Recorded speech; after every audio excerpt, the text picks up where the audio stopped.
প্ৰস্তাৱনা 3 সকলো মিলি আন্দোলন চলিলে ছাত্ৰ ছাত্ৰীৰ অধ্যয়নত ব্যাঘাত জন্মিলে কোনো ঠাইত আন্দোলনৰ বিপক্ষে ওলালে কিছুমান লোক সেইসকলক সংগ্ৰামীসকলে উভতি কৰিলে যুঁজ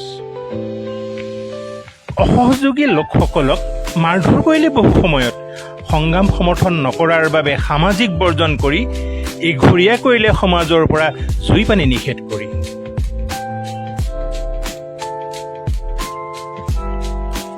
সামাজিকভাৱে এনেদৰে এৰি থোৱাকে ইংৰাজীত বয়কট বোলে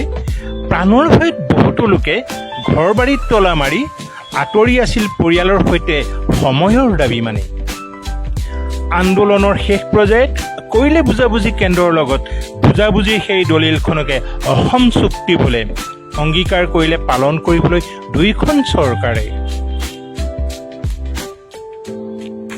নাতিনীয়ে সোধাত ককাকে ক'লে লিখিছিলোঁ কিছু আন্দোলনৰ সময়তে পঢ়িবলৈ দিম সেই টোকাবোৰ কবিতাৰ আকাৰে লিখা তেতিয়াহে বুজিবি অসম আন্দোলন কিমান মহত্বৰে ভৰা